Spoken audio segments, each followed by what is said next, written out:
Good morning. Good morning. I have a beautiful early bird special today. All right. And as we know, the early bird catches the worm. Listen, this is David Mitchell, and I thank everyone who's up this early or who's going to be catching the broadcast.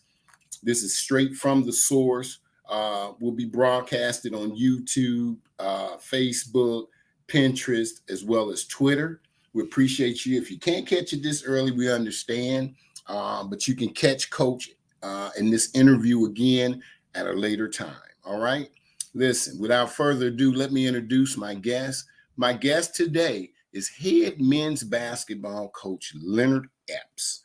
Epps is the head men's basketball coach at Brewton Parker College in Mount Vernon, Georgia. Okay. Listen, everywhere he's been, we'll talk about some of his stops. He's been a winner. All right. This is a coach who's won league championships. This is a coach who has taken teams to record heights for victories that they've never seen before. This is a coach who's been led his team in the NAIA ranks to one of the highest scoring averages in all of the nation. This is also a coach who's won Coach of the Year honors, Coach of the Region honors, and things of that sort. And we're going to get into his career a bit right now and learn about a little bit about what it's like to work your way up through the Christian ranks, all the way up through the NAIA level. And without further ado, let's welcome to the show right now, Coach Leonard Epps. How you doing, Coach Epps? I'm doing pretty good. Man. I think you make me sound a lot cooler than I am. Listen, no, you're very cool. You're very cool, and you're very humble as well. And listen, I'm gonna get right into it because it's early. I know you got a lot on your plate. It's getting close to the season.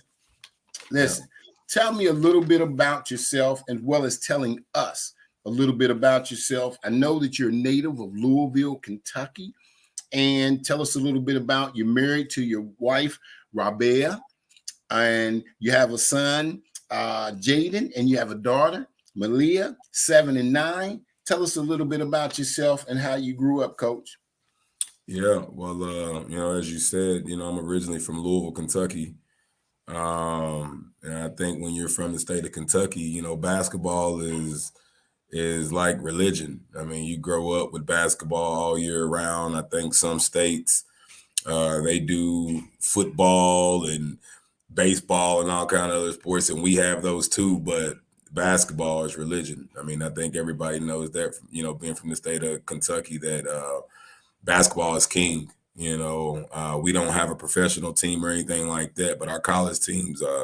When you grow up, I grew up in Louisville, and so University of Louisville has always been my team, and it's been my college team and my professional team. So, I hold that place very near and dear to my heart.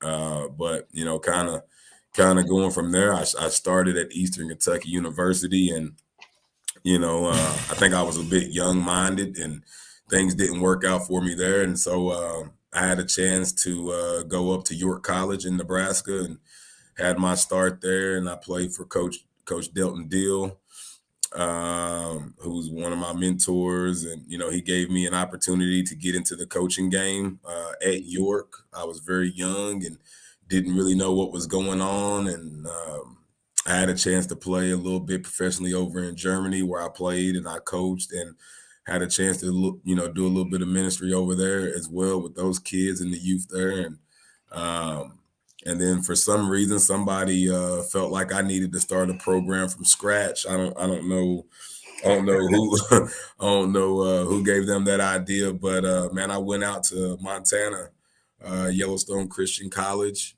I tell everybody who's talking about starting a program from scratch, I tell them just be prepared, because you're getting ready to pretty much do everything. I tell people I used to sell candy and Sprite and all of that in my suit game day, during the women's game, and then I'll pop downstairs and get ready for my game. And so I had a chance to do a little bit of everything when I was there. I was the athletic director as well, and so kind of got my feet started there in administration. Then my mentor gave me a call, and he got the job out at NAIA in Waxahachie, Texas.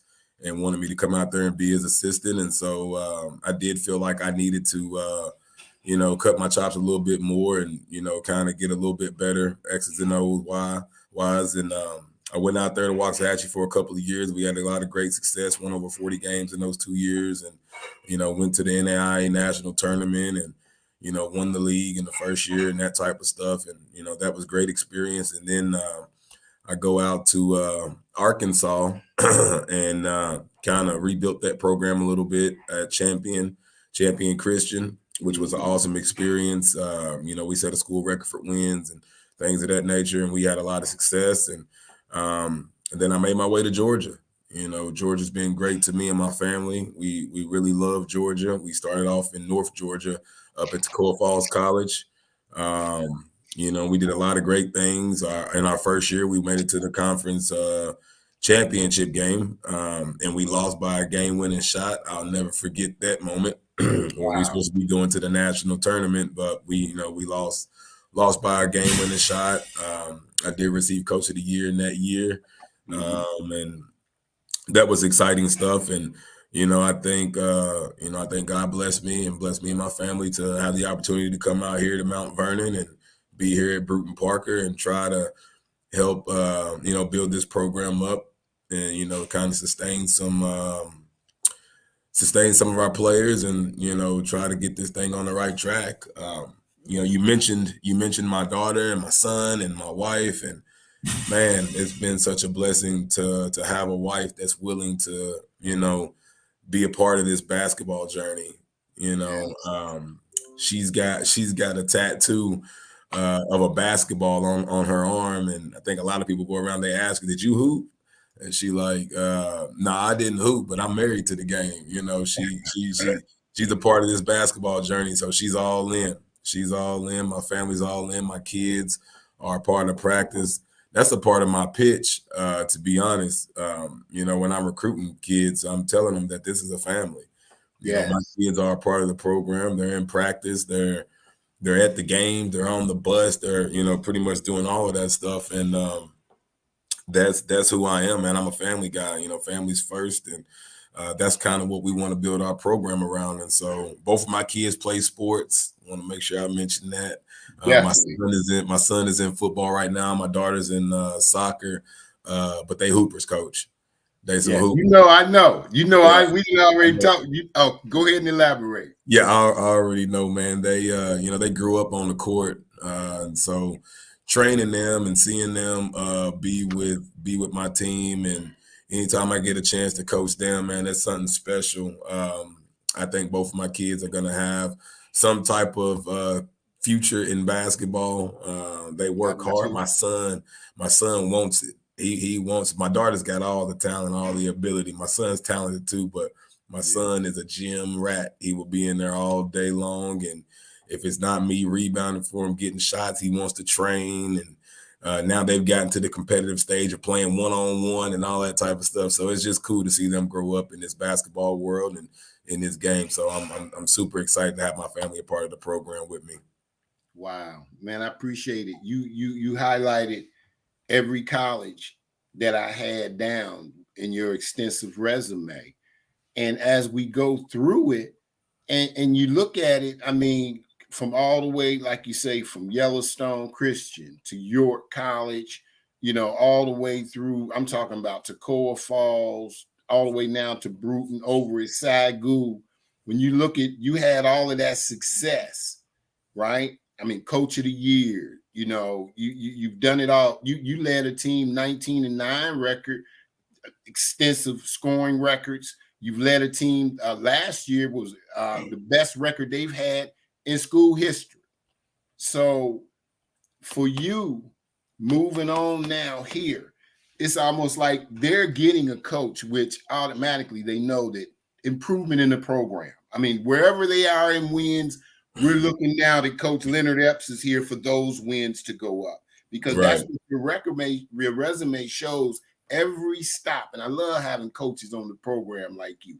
Every stop you're at, you improve the school. And we're not just talking about athletics. Listen to me, people. Hey, Delwan Mitchell, basketball is religion. Absolutely. It really is. And A lot of people, when you look at the level, can you elaborate a little bit about these kids? Let's give them a shout out. From your days all the way back to Yellowstone Christian on up. A lot of coaches that I've had on the program are Division One, Division 2, different levels. I've had just about every level on the show. Tell us what it's like coaching these kids that want to just get a good education, but want to excel in sports at the same time, but are there serving the Lord, our Savior, Jesus Christ. Man, that's special. We share that common bond of, what we talk about all the time in our program is that it's bigger than basketball. Yeah. And so you will see a lot of hashtags on Twitter and shirts and things like that of our players wearing it's bigger than basketball, which is also a part of our pitch, in recruitment. That I tell my parents that I talk to all the time that if the only thing we talk about is basketball, if the only thing we're talking about is being on the road and kind of what that stuff is going to look like, then I'm doing you a disservice. I'm doing your son a disservice because it's bigger than basketball here with us. And if you're not, one, graduating, getting that degree, if we're not bringing you and your walk closer to Jesus Christ, then I'm doing you a disservice, because at the end of the day, that's what it's about. That's what it's about. It's about seeing young people be successful. It's about bringing their walk closer to Christ. And it's just about, just that mentorship and guidance of preparing them for, what the real world is all about. And in that pitch, I talk nothing about basketball, because at the end of the day, basketball is a very small part of our lives. And I tell everybody before they hire me, I want you to understand that basketball is what I do, but that's not who I am. I'm much more than basketball. I'm a father. I'm a man of God. I'm a mentor. I'm all of those things, and basketball doesn't define me. And so I want my players to understand that when you're coming here for much more than the game of basketball. And so just having those kids here, we have daily devotionals and things of that nature. And, my biggest thing when I got introduced to Christ, I really appreciate York College. That's where I gave my life to Christ and all of that. But I really appreciate them because they met me where I was. It wasn't like I had to come to the school and I was all put together and things like that. I had a lot of baggage. I'll tell you right now, Coach, I'm a little rough around the edges. It is what it is. I think that's just kind of how I came up. Mm-hmm. But was a little rough around the edges. But man, they took me and met me where I was, and they helped me. They helped me grow. They helped me grow as a man. They brought me closer to Christ, and I thought that was awesome. And so, when I go to these schools, I'm getting ready to take a job, I tell them that, I'm more than a basketball coach. And if you're going to accumulate my success by the amount of wins and losses I have, then I'm probably not the guy for you. I think my wins and losses, the way I look at it is, if I'm bringing people closer to Christ and we're helping them get degrees and they're growing in their faith and all that type of stuff, that's a win. That's a win in my book, Coach. We can go 0-30, and I'm still gonna be good if my kids are growing. If my kids are getting fed in the right way, I'm gonna be good with it, Coach, because I'm not here for the wins and losses. I want to compete and I want to win like the next coach, and we're gonna do that too.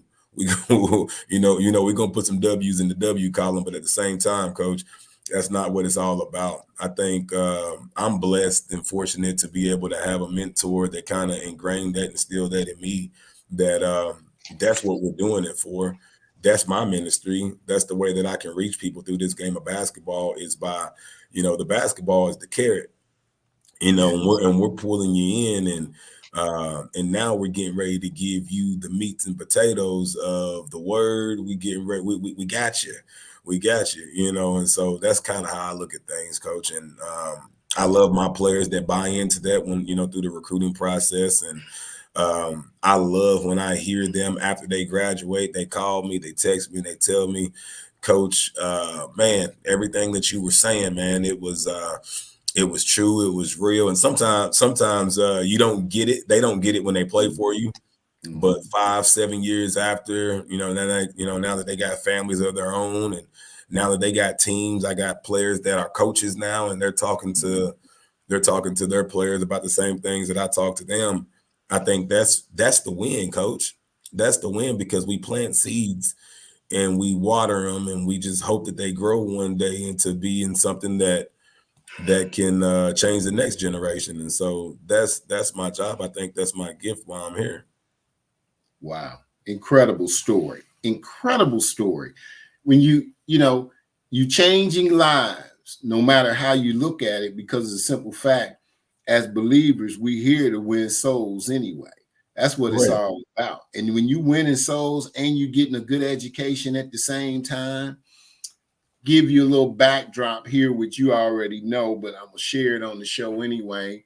My junior year of high school, my sophomore year, I started varsity. My junior year, I started varsity. It was an achievement to start varsity as a sophomore.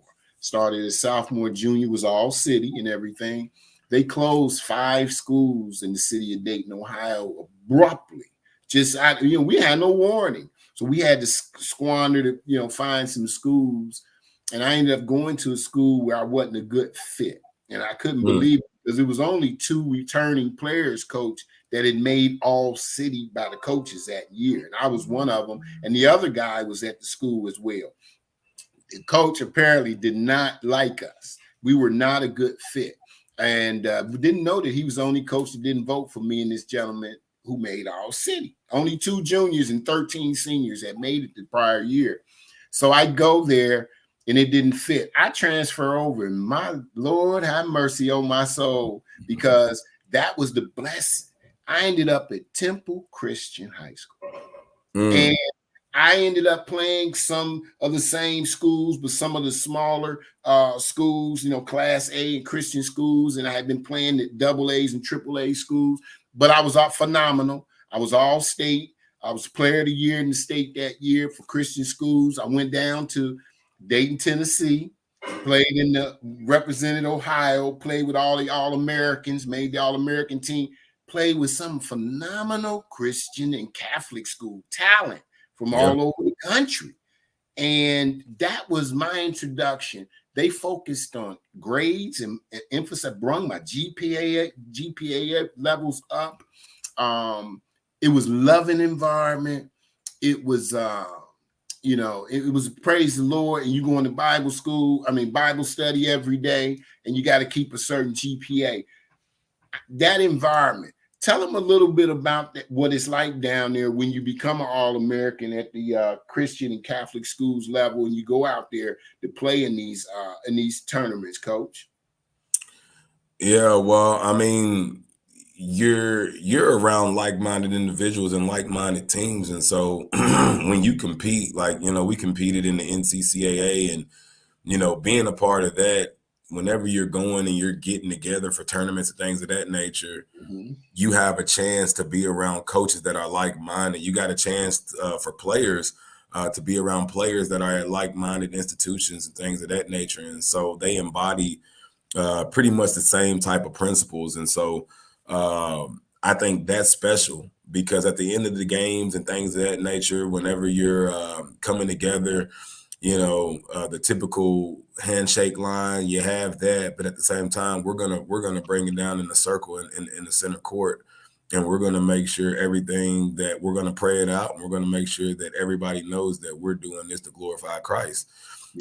Everything that we did just now, that's what our talents are for. I think when you're putting your talents on display to do that, that's the purest form of basketball to me. And I think if we keep that at the forefront, and like I said, being a part of things like that, everybody in that building kind of knows that. And sometimes, the competitive juices get flowing, and you can take it left sometimes. But I think just having that common bond always brings it back right, and kind of straightens that up. And we kind of know what we're all there for. So we continue to preach that same stuff right now, Coach. Love it hearing it. Now, listen, Coach, I was getting ready to ask you, Coach. I'm sorry, I was going to ask you. You said you're from Dayton, right? You know my guy Bobby Porter? Yeah. Coach Dude. Porter? Yeah, Yes. yeah. Yes. Okay. That's pretty cool, man. Absolutely. Coach Porter, he's I just did a list. I do like a high school listing of top players who played in my era in the 80s and go back. I went to the 70s, 60s, and I listed Coach Porter as one of the all-time greats out of Rolfe High School. That was one of the powerhouse schools that was closed. Okay. Coach Porter, all they did, rest in peace, Coach Mike Haley, was win state championships. Yes. You talking about a coach? That's all Coach Porter do is win. That's all he does is win. I know it. I know it. Oh man, Coach, we got so much in common as we continue to get to know each other. We talking about Nebraska and York and all of that. And I played against York and living out in Nebraska and Lincoln and Norfolk. I mean, and different areas and Omaha and just amazing, man. But I want to stay on this with you, and we're gonna definitely, Coach Porter. I see Clarence Darden chimed in. That's another Rolfe Falcon. Who was a wrestling star over at Rolfe, but he knows Coach Porter very well. Tell me about when you was over at Southwest Assemblies of God, right? You guys done very well out there. Now, as a coach, going back into this particular conference that you're in right now, right? Mm-hmm. Tell us a little bit about the competition over there. Tell us a little bit about what Brewton Parker is going into this season, right? Over there, we're talking NAIA basketball. And in this particular conference that we're speaking about, there's one particular school, which I know, and for you guys want to know about some of the level of competition, Coach can attest, one school in the conference sent like 3 guys through the transfer portal, went out to top flight Division I schools, okay? It's great competition in the NAIA levels. And I just want you to explain a little bit, Coach, speak a little bit about the conference, some of the schools, mainly your school, and a little bit about that. And I got another question for you. Yeah. Competing in the southern states, that's all I was hearing when I got the job. It was like, Coach, you ready? Are you ready to compete in that conference? And I'm like, man, yeah, I'm ready. I've been ready. I was born ready for this. And ready. I'm just excited to be able to compete against some of the best schools in the country. I think our commissioner is great, Mike Hall. He runs a top-notch league, and we had a conference early in the summer, and I had a chance to go out there and meet a lot of the coaches and just kind of see that and see these teams win all these awards at that conference, and I'm sitting at our table and we got no awards. And I look over to my assistant and I said, we got to change that. We got to change it. And the teams in this conference is so tough. You mentioned the 3 guys from Loyola in New Orleans. They won the national title this past season. They had 3 guys that went on to play some pretty big basketball. Their head coach went on to he's on staff over at Ole Miss. They also have a player that went to Ole Miss. They had another guy that went over to Marquette now is going to be playing. I think he's going to have a pretty good role there. And then their point guard went out to Texas State. And so as happy as I am for those guys to be going to those schools, I'm even happier that they're out of the league now. Maybe we'll have a little better of a shot. That's a great program, and they had a lot of success last year. Talladega is another one. They were loaded. If I remember correct, they had somewhere 8 or 9 Division I transfers. And they also played in the national championship last year in the NAIA against Loyola, which says a lot about the conference. We have 2 conference members that played against each other in the national championship game. I think that says a lot. We had 4 teams from our conference that made it to the Sweet 16 in Stillman and Faulkner. They also made it. They had All-Americans on their team. And so the conference is just loaded. The conference is loaded with all kinds of talent. You got, a great coach out there, and William Carey and the program that he's built out there has always had success And you got Stillman, you got Faulkner, you got Loyola, and I tell everybody our conference is pretty much it's either a JUCO Division I transfer type of conference, and so that's the level of talent that you're going to see. The high school kids that come to the teams in this conference, they are ready to play. I think when you look over at Loyola and you've seen all of those All-Americans, he got those guys as high school seniors. And so if you're getting a high school senior that's coming to play in this league, you're getting somebody that's ready to play because everybody else is getting a lot of JUCO talent and things of that nature. You speak about SAGU, and when I was out there, I'm familiar with this type of league and this type of talent. My last year there, I believe we had 5 or something like that Division I transfers on our team, and everybody in that league in the Sooner. That's what that league is built of. You got Oklahoma City, who had a bunch of talent. Texas Wesleyan, they won a national championship. MACU. Out of Oklahoma City, they won a national championship. You got so much talent out that way. And so coming to this league, I kind of knew how I needed to construct my team and, and build my roster so that we can be competitive. And, what my mentor always told me is don't fall in love with talent building. You got to team build. And so I think you can get a lot of those Division I and JUCO high level transfers and things of that nature. And sometimes it does this. Because you got 5 players on the floor at one time, you got 1 basketball, and you got a lot of players that are used to scoring points and used to being the man, and you have to try to figure out how to manage those egos and things of that nature. And so that's what I kind of went into this year, was trying to make sure that I wasn't talent building, but I was actually team building. And I think we did a really good job of that. I think we got a mixture of guys that's played for me in the past before. Somebody that I want to talk about is Lance Smith. We got him from a junior college a year ago when I was at Toccoa Falls, and he was an All-American for us last year. He averaged around 19 points a game. We felt like we had a steal then. I still feel like I got a steal now. After the season, he had several higher level programs, Division IIs, wanting them to come in and kind of take over their program, but he was loyal. He stayed with us. I still think he's one of the best players in this league. And so I think having people that's played for us in the past, we brought 3 guys with us from Toccoa Falls. They kind of can help us set the foundation here, and they help us instill all of the things that we do, whether from an offensive standpoint or a defensive standpoint. They help us that way.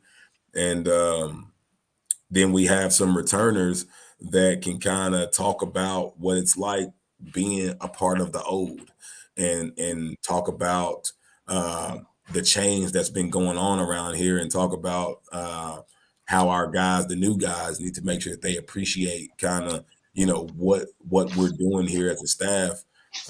That's been a blessing too, to have them. And then we got a lot of new guys, some JUCO transfers. We got a Division I transfer that came in that's going to be able to help us a lot. And we recruited 1 freshman. When I tell you about them freshmen that play in this conference, I told you, Coach, and them freshmen in this conference can play. And so we think we got one of the best shooters in the country, in a young freshman that we brought in. And so I think we built this thing right. I think we built it for success. I think the foundation is being set right now, and I think the best is our best years are ahead of us.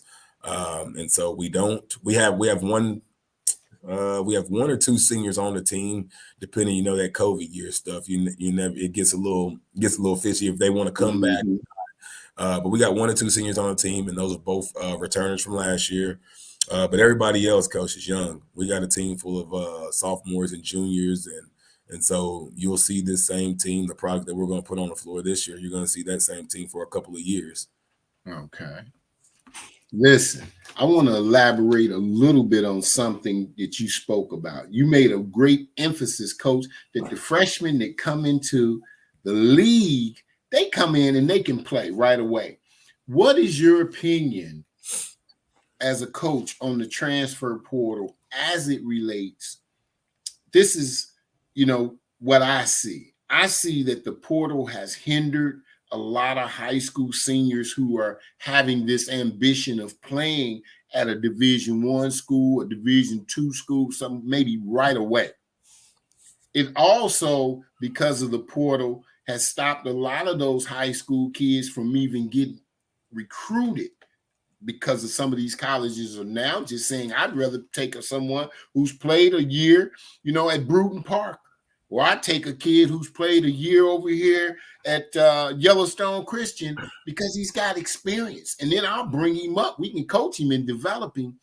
A lot of kids are being left behind, and I've been saying this on my platform for quite a while now.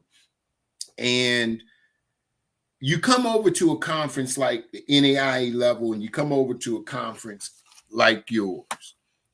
Good competition, great coaching, good academics. I feel that more kids, and this is what I'm going to do, the narrative I'm trying to change is to get more kids to look into smaller Christian schools. You can read my website. It's public information. That's what I'm emphasizing. That's why I'm glad to have you on the show. I think it's so much talent across the board that if a lot of these players start looking at schools like Brewton Parker, the HBCUs and the schools of those sorts, you'll have opportunity to play and grow. And if your dream is to play professionally, there's overseas. Look at a coach like yourself who played. You started at Eastern Kentucky University, then transferred to York in Nebraska. Then you went on to play in Germany, went on to be beautiful, met your beautiful wife, your queen, Rabia. Then you got your family now. The small college path, ladies and gentlemen, it can work. That's what I want to emphasize, Coach. How is the portal hindering? Let's be honest. A lot of these kids are being overlooked by colleges, and they need to look at some NAIA colleges, right or wrong. That is 100% correct, Coach. That's 100% correct. I think it is hurting college. It's hurting high school kids. Sorry, the portal, because I'm not going to sit here and say that I'm any different than any other coach. We're trying to compete, and I see that a lot of teams right now are getting older rather than getting younger. And, sometimes right now, a big thing is for your schools actually placing high school kids at specific JUCOs so that they can monitor them and see them kind of grow up and things of that nature. But you're not seeing so much of the high school kid going to the 4-year unless it's a Duke or Kentucky or something like that. But there are a lot of talented high school kids that can come right in and play. But I think there's such a huge gap from where they can see themselves being successful. I think right now the great high school talent is really only seeing super high level or junior college, and there's no in between for them. And what I want to tell young people is that NAIA basketball, Division II basketball, Division III basketball, like you've got great basketball being played on all levels, and you're gonna get a great degree from any of those levels. And I think that should be the most important thing.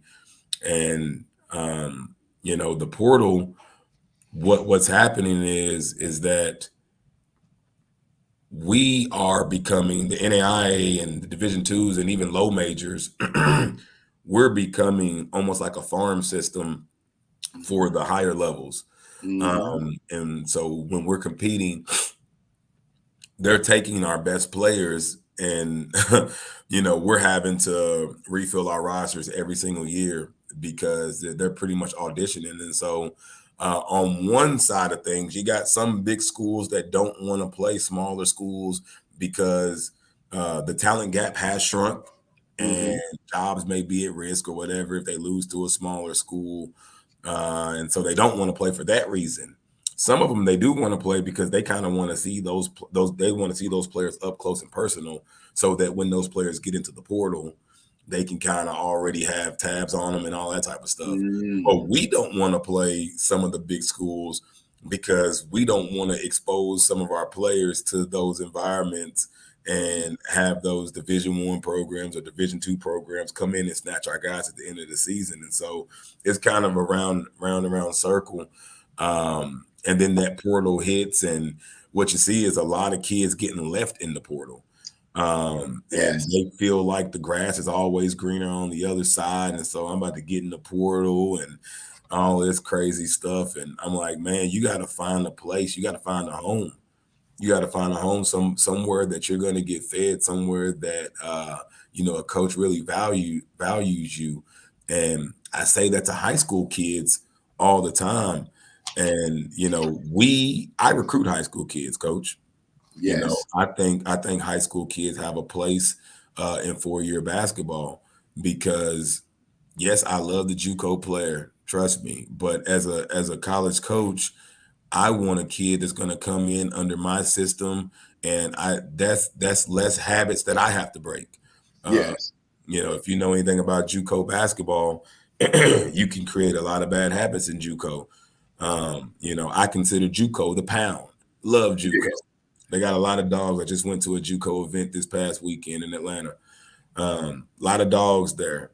Yes. But it's the pound, and it's like they're fighting to get out, and it's rough. And Yes. when you're fighting to get out, you create, in my opinion, some selfish habits, because I have to get mine so that I can be seen and that type of stuff. And I think the team aspect of basketball is somewhat watered down because the players know that in 1 or 2 years I'm not going to be here anymore. So I have to do that. And where high school kids, they're not thinking that. They want to go into a system. They want to go in and play and things of that nature. And that's what I'm looking for, because again, I'm not trying to talent build, I'm trying to team build. And Yes. so if I can get some talented high school kids that can come right in and I don't have to break some of those bad habits, that's a win for us in our program.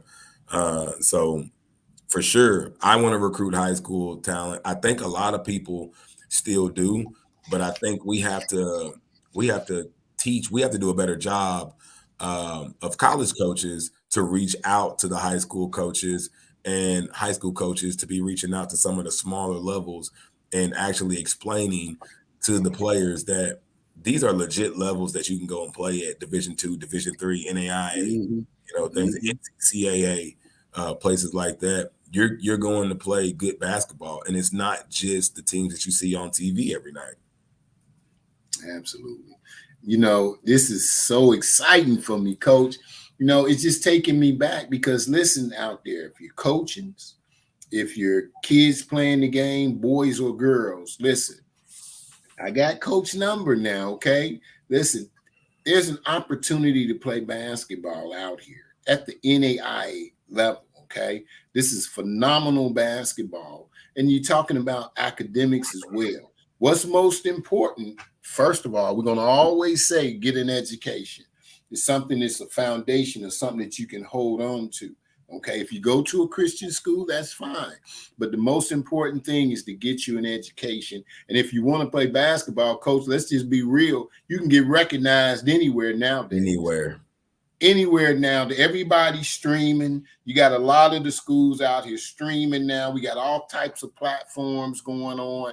And it's all about who you know out here, people. It's all about that in that networking aspect. Get your film together, kids. If you're playing basketball, have your tapes and your thing and everything ready for the coaches. You got to, as players, you got to have yourself prepared in the day's environment as well. You come across a coach and you feel like you are a senior in high school and you've been overlooked, because now with the portal, coach, being 3 years plus or whatever, going into 4 years, well, since the pandemic anyway, the portals I think is longer than that, but you have a kid who went into college who was a freshman, but redshirted. Then you have a kid who came into college the second year when he was supposed to play. It was a COVID year. Yep. So that's 2 years that this kid didn't even he gets, then now he comes back. So you got a lot of kids out here now at all levels, this like 6-year seniors and, 23, 24 years of age. So you going up against some grown men in this NAIA level as well. It's some good competition out here. Some really good competition. I want to mess with you about something, Coach. Okay. Your family. Now, I'm a researcher. Now, your family from Louisville, Kentucky, close-knit group, obviously. Reminds me of some of my family. Okay. Always want to stay in Ohio. And this is this all they know. That's all they know. Yep. And what it's like to get out and explore, it just has to be in you. And there's some people, we bless y'all, back in Kentucky and Ohio, we love y'all. But if y'all just want to be, but what my point I'm going to make here, man, I'm going to tell you, this blew my mind. You literally could have graduated from York College, if I'm correct, but you decided to go back to Eastern Kentucky University. Just correct me if I'm going wrong with this. Okay. Your family could see you graduate. Yeah, that's the Think whole on reason. that a little bit, man. That's nothing but love, man. I mean, think about what you did. Yeah. I'm a first generation graduate. First one in my family to get their bachelor's degree. First one in my family to get their master's degree. And I felt like it was important for me to, like you said, Coach, I could have easily stayed up at York and graduated and York College being my alma mater. I still look at them as somewhat of my alma mater because that's home and that's family. Yeah. But Eastern Kentucky University is drivable for my people. We got a lot of people in my family that's never even left the state. And I think that's just it. I wanted my family to see me graduate, to see me walk that stage, and I wanted to do it at home. And so York College in Nebraska, it's, 14, 15 hours away from home. Yeah. My family ain't getting on no plane, Coach. I'm telling you that right now. My mom is going to get on a plane, but cousins and, granny and people like that, they ain't getting on no plane. So I wanted to make sure that I did that at home. I wanted to make sure that family had an opportunity to come and see me walk across that stage. I feel like that moment when that happened, that was kind of changing the trajectory of my family. That moment made my mom, want to make sure that she went back to school and stayed in school. And, now she's graduated from college, and I remember the day that she graduated from college. I want to say that I graduated in 2011.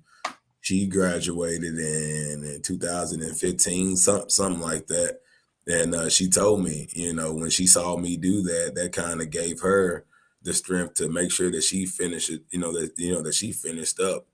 That meant the world to me for my mom to tell me that, because I tell people all the time, never underestimate, the impact that one person can have, not only on just a specific goal or something like that, or a team, but for a family, for a school, for anything. One person can have a great impact. And I feel like I was able to do that for my family, just to show that there's another way. Because as I mentioned earlier, Coach, I grew up rough. It just is what it is, Coach. I grew up a little rough. Grew up, if you will, in the hood or whatever you want to call it. And to make it out, there's not a lot of people that made it out of where I'm from. There's not a lot of success stories and things that I hear about from guys from Louisville, Kentucky, the neighborhoods that I grew up in, and even Lexington, Kentucky, with a lot of my friends that that I grew up with as well. And so to do that, not only for myself, but to do it for my family, to do it for my friends, to show that there is another way for you to be successful and have success. that meant everything for me to be able to go back there and graduate at Kentucky. Wow. Coach, and I had to mention it. I'd be remiss if I didn't, because you have been an inspiration. And this is what I want this interview to be, an inspiration to others who may watch it. The first in your family, the second to graduate high school in your family, and the first to graduate from college. I mean, y'all listen to that. That's phenomenal. He comes back home and graduates just because his family, who doesn't do a lot of traveling, can see Coach, walk. I mean, that was just, just phenomenal story. Just wanted to make sure that I had to get that in. Now, Coach, I don't know, you don't have to get into it if you don't want to. I do know a little bit about some of the things, and you speak about your background and how it was rough for you in your upbringing. But I don't know if you want to, but I know your dad passed in your life young, and I know that was a rough moment for you. But through that, I know you considered military there for a minute. And through that, you was like, wait a minute, it's something else inside of me. Yeah. Did I still need to complete, right? Yeah. Went on to do that. Yeah. I lost my dad when I was about 12 years old. It's not something I talk to all my teams about it. It's become kind of a story. Like I said, my dad didn't grow up as the best role model to me, but at the end of the day, that's your pops. He was involved in some different stuff. But at the end of the day, that's my pop. So absolutely, loved him to death. And there's a lot of violence at the house and things of that nature. And he ended up getting shot. I happened to be there for it. And I think anytime that you see stuff like that at an early age, it kind of changes you a little bit. But at the same time, I had to grow up a little bit earlier. It was a couple, like after he got shot, he ended up passing away from heart attack and things of that nature. And kind of growing up with that, I had always, and this is gonna kind of take it back a little bit, my path to Christ. Once that happened, I had always kind of questioned God and things of that nature. And I'd always said, if I'm going to be successful, it's going to be off of me. Like I'm going to do this. I got the talent. I'm going to make sure I make this happen. It's on me. And that took me down the path of a lot of failures, trials, tribulations, that type of stuff, because I think I was always praising myself for all of my successes. And then I thank God at one point was like, brother, this is because of me. This ain't got nothing to do with you. I gave you that ability. And so when I kind of hit rock bottom, I was faced with the option. And, I think I had a 1.2 GPA at Eastern Kentucky, and they kicked me out of school and all that type of stuff. And I was faced with the question of, do I want to stay in school or do I want to go to the military? My stepdad at the time, this is, years fast forward after my father passed, my stepdad at the time, great man, loved him to death, military guy who was in the Air Force for 30 years. He retired, all of that stuff. So I got a chance to see that. And so I said, you know what? I think I'm going to do that. And I love everybody who serves Army, military, in any branch. Very, very appreciative of what they do for us. Yes. But as I made that decision, I mean, I got a card, Coach. I still got a card on me today. If I got my wallet, I'll show you. But I got a card on me today that I was so close. I was so close to going that it kind of scared me. And there was kind of a voice that came to me. Here it is, Coach. I got my card. I was going to the Navy. Yes. But I got a card, Coach. This says This is 2008. This is 2008. Is when the card is from. But I keep that on me as a reminder of what my life could have been. And I talk to my team about it all the time because life is about decisions. And the decision that I made to stay in school, get my degree, make sure I was the first one in my family to graduate to help change the way that my family sees and views things. And I think that was the best decision in my life. At the time, my mom thought it was the worst decision in my life. She said, "Son, what you doing?" Me and my mom didn't speak for like a year because she thought that I was messing up my life. But little did she know, like I was really setting up the future of my life and setting up the future of my family by that decision. And so I decided not to go. I got an opportunity to get back in school with my bad GPA. I set out for a year, and the only place that I wanted to go was a Christian institution. I said, you know, I was at Eastern Kentucky, and they was going to give me an opportunity, and I just could not get my grades right, Coach. I just couldn't get my grade right. I fell into partying and all that type of stuff, and you know, the only place I wanted to go was somewhere far away from home and somewhere that was a Christian school. York College in Nebraska, in the middle of nowhere. I had no clue anything about Nebraska, but I knew I had the opportunity to play basketball, and I knew that it was a Christian institution. The college at the time, Coach, was, I think they had won like 3 games in the past 4 years. Something crazy, Coach. I went out there and I'm looking around. I'm like, where in the world am I at? I see nothing but cornfields, and I mean, I know. I've been out there. I know. I played against you. Coach, it gets cold in Kentucky, but not like Nebraska. No, It ain't nothing like Nebraska. Cold. Not that 402 cold. No. Yeah. That 402 code is a little different, Coach. So I'm out there, man. I'm out there, and you know, I'm going through that stuff, and it's different. It was different for me to see people. Like I tell the story about my brother came out to visit me, and my mom, and my brother came out to visit me for a game. And again, we from the city, Coach. We from the city. And I remember I'm driving around. My brother, he kind of got a little temper, but he was like, "Oh, why he staring at me like that?" I'm like, "Bruh, they not on that out here." Right. He's trying to be nice to you. Like everybody in Nebraska was just nice, a smiling face. They want to know how your day is and what's going on. And I'm telling my family, like, it's different out here. I like it. I love Nebraska. Nebraska's a second home to me. And so that's kind of what took me that route. And, you know, I think that was the best decision of my life. And I went out there and was able to grow into a man.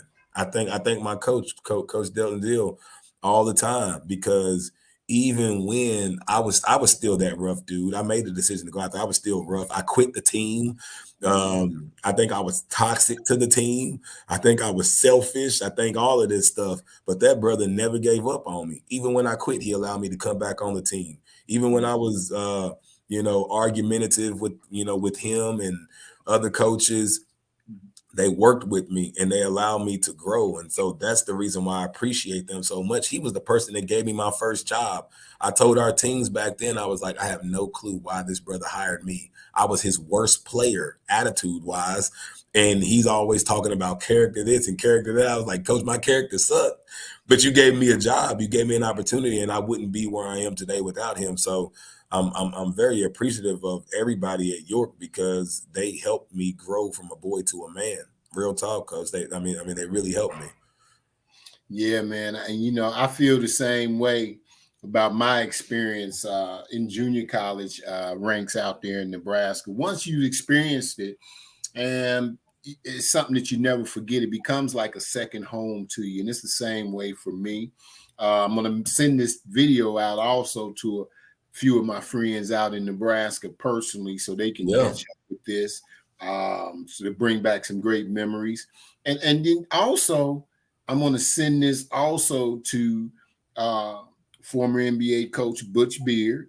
I know we spoke off camera about that because of your wanting to meet Coach Kenny Payne over at Louisville. Man, make and that that's happen, what I'm Coach. going to try to do for you. Yeah. As a blessing for you. I'm going to send this out, I promise you, to Coach Beard because he's been on my show. And I'm also going to send it out to Mr. and Mrs. Rick Bolus and Sheila Bolus over at K-Scope High Potential Blue Chip. Even though he retired, I have them. I'll call them up and get this over so he can see the results. I'm a camper, former camper, blue chipper. You're a former camper, blue chipper. Blue chip, yeah. Look at what you're doing. And I think Rick and Mrs. Bolus, Sheila, they'll be very happy to see what you're doing, Coach, because we had a fine time over there. I was at Bellarmine. What was yours at? Mine was at Bellarmine when I was over there. For the blue chip, we were at Georgetown College. Okay. Yeah, we were at Georgetown College. Man, make sure we give Rick Bolus his flowers, man. He's done so much for the state of Kentucky, Tennessee in basketball, being able to give great exposure to kids. And I say it, I'm gonna go ahead and say it. If somebody from Kentucky listening to this, man, put that man in the Hall of Fame. In the state of Kentucky Hall of Fame basketball, he need to get his flowers. There's a lot of kids that have been able to change their lives from basketball, from Rick Bolus and those rankings and things of that nature, being able to go out and play college basketball, man. So I'm very appreciative of what he's done for the game in the state of Kentucky. Man, I'm so glad you mentioned that. Listen, when I send this out, Rick, listen, I'm gonna tell you, you the godfather. You was up there with Garfinkel and all of them, and Josh, it's his son, incredible attorney in Louisville, and Mrs. Sheila, his wife. Listen, this is a camper. This is a result. 2 individuals who was under the guidance of Rick Bolus. He should be in the Hall of Fame. I was fortunate enough. They asked me to write a letter on the behalf, and I did, and they still haven't put this man in the Hall of Fame. The state of Bluegrass, Kentucky, would you guys get it together? Please. This man has put more players in college, in coaching, and in doing well in life. Look right here on the screen, and you're going to tell me he's not in the state of Kentucky Hall of Fame. We're gonna just leave it at that, and we'll move on. But Coach Payne, yeah, man, I love to get him on my show as well. And guess who Coach Beard was supposed to be? And I don't bug people a lot just because you get a number and you know someone or people I know personally or people I meet and they come on the show. I'm never the type to just abuse a connection because people's time is valuable, but when it's something of importance and concern like this, and with this connection in Louisville, I'll make sure that I definitely handle my business with this. And I'll think of someone I always do on my show, Coach, of who I may say, who does Coach know that would be nice to get on my social media show? Do you happen to know by chance? I will throw this name out there, Coach. I don't know if you know Derek Anderson or not. I don't know him personally. My brother was at Dawes High School, I believe, when he was there. But I personally don't know him. I had a chance to see him play, but I personally do not know Derek Anderson. That'd be somebody else I would like to meet and know too. So I'm working on that because Miss Sheila, I call her Mom Sheila, Rick's wife. I'm like, listen, he's so busy, David. He's so busy. And a lot of the former pros and different, you got to catch them when you can. I said, okay, I'll be patient, but that's one that I'm gonna work on too. Is Derek Anderson out of Louisville? But we'll talk off camera again, and whomever we come up with, we'll come up with somebody good. I like to really start bringing on more and more NAIA coaches, junior college coaches, and things of that sort. We probably end up, if we can, get a couple your players on here on the show and different things like that, Coach. Is there anything that, Coach, you might want to put out there as a plug or mention anything? Some of your social media, or is there anything that you might want to mention before we get out of here today? No, just the biggest thing that I live my life by. It's something that I started saying. I use it as a hashtag all the time, but just as a little bit of encouragement. People always talk about the grind and all of this, but I feel like a lot of people they grind for a specific goal or they grind for a purpose. I always tell my team, if you make this grind a lifestyle, if you make it who you are, success is inevitable. You're Yeah. gonna be successful. It's Yes. not about grinding for this season or something like that. Like I always say I'm a lifetime grinder. I Mhm. think I've been doing this my whole life. I don't think I'll ever stop. Yes. And I think if you kind of go about things with that mentality, success is inevitable. You're going to have success. Yeah. So don't make it about anything specific. Just have that in your life. And within that, we talk about the last minute mentality. The last minute mentality is when you get to that very last minute, whether it's life or whatever it is, you want to try to do everything. For my guys in class, they want to try to make sure. Let me turn in this assignment. Let me turn in this. It's the last minute. What happens if we live with that mentality Mm. at the beginning? What happened if Mm. we do that throughout our life? What happened if we do everything with that mentality? Mm. How successful can we be? So if I can impart any type of wisdom on anybody, I say live, with that last minute mentality and be a lifetime grinder, because that's that's how you reach success. That's how you sustain success. In my opinion, it's very hard to get to that, but I think if we're always striving for that stuff, success is inevitable. Absolutely, Coach. I think with you sharing, I appreciate it so much because your story obviously is going to inspire someone.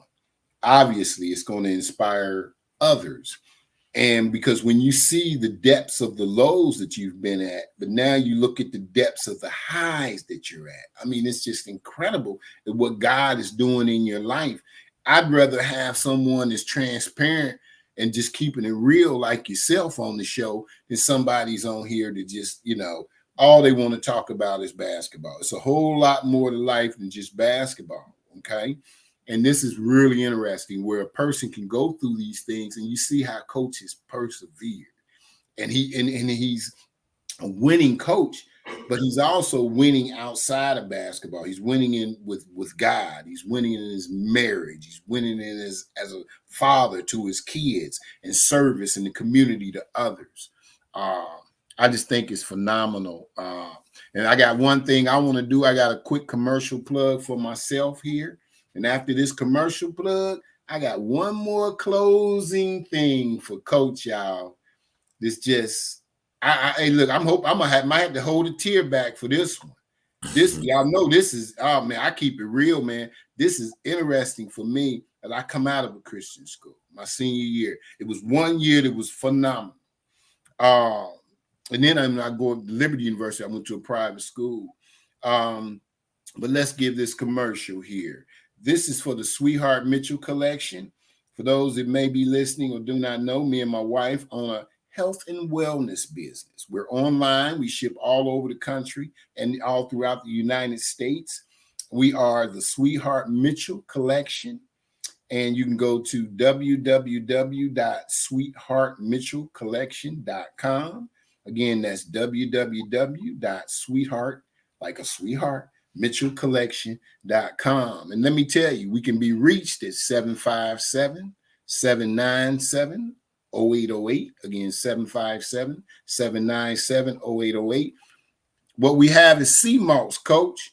Sea moss, minerals from the sea, like seaweed. There's sea moss now. The sea moss gives you all these minerals. Your body need 102. It provides 92. The burdock root is another mineral we provide with the other 10. At any age, when you start taking minerals, your body it does things that it's never done before because they taught us about supplements. But supplements, you urinate out of your body. You'll find that your urine will be brown or discolored. It shouldn't be that way. That's those supplements that are coming in and going right out the body. So you have to resupply yourself. That's why they call them supplements. The minerals will stay with your enzymes. It's what you need. Look us up. We also have elderberry syrup, #1 fighter against all COVID, these viruses and these Omicrons. Take your elderberry syrup, people. Also, we have whipped shea butters. Coach, hey, we got to stay, moisturized. I already know it. We got the whipped shea butter. It's so smooth for your skin. No alcohol, no water. In this, it's all natural, and it has all the great vitamins in it that you need that are natural. Our whipped shea butters are incredible. Look that up. We also do cold press juicing. People don't realize how incredible it is to juice these days. You want to juice your fruits. It's incredible. It's things that you can get all the nutrients out when you juice. We have massage candles for those that might want to just smell them, heat the romance up, but you can apply them to the body because it's 100% organic soy. And then lastly, we have essential oils. They're like healing oils and different things of that sort. But you want to look us up. Oh, and coach, we got the best water in the world, Kangen water. Kangen water from Japan. The Japanese, they routinely, Asians will live 100 or more years old. This is the pH level 9 water. You can take it up and down, all the way down to where they even have a beauty water, right? I mean, it's incredible. I clean my whole house with water. You can clean your house with water. But you guys, just want you to know some of the things we've got. If you're interested in any of these things, just give us a call again, 757-797-0808. We are the Sweetheart Mitchell Collection. All right. Listen, coach, when you left Toccoa, it was like I don't know what, a send-off, and I was studying and I was watching this online. They sent you off in a way that was like, it was phenomenal. Everybody came up and it was beautiful things said about you. You came up and you gave a spiel on your whole career. I mean, what did that feel like from a school? Now you leaving this school, right? For them to send you off that way, how'd that make you feel? I think it just says a lot about the school. I don't have a bad word. Sometimes you leave a job, you hear people leaving jobs and, they'll leave a review. Yes. They get 5 stars from me.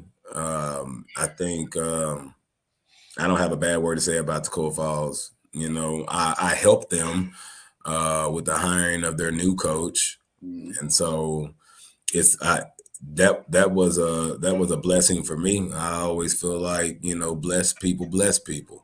Yes. And so I was able to help him get that job and help them move forward in their athletic program. But no, that was awesome, Coach. It was awesome because I feel like my time there was not only necessary, but I think it was appreciated. And I'm just appreciative that I was appreciated because for so long, in this coaching business, it's so hard to get jobs. You don't know if what you do is appreciated. And so to be received in that way means a lot to me and my family. Wow. Appreciate you sharing that, Coach, man. Because I tell you, I was like, most schools, it's got to be God. Because most of these schools, when it's more than just about that money, you know what I mean, Coach? Mm-hmm. I have to keep it real. And they loved you and loved what you brought to the program. So listen, y'all, listen out there, coaches. You see Coach Epps. Listen, players, listen, let me tell you, you want a phenomenal coach. You want a phenomenal individual with character. Someone who, let's be honest, the Bible is about people who need to be dusted off. Oh, yeah. If we really break the Bible down, every disciple, you read it from the disciples all the way up. Everybody, there was nobody who was perfect.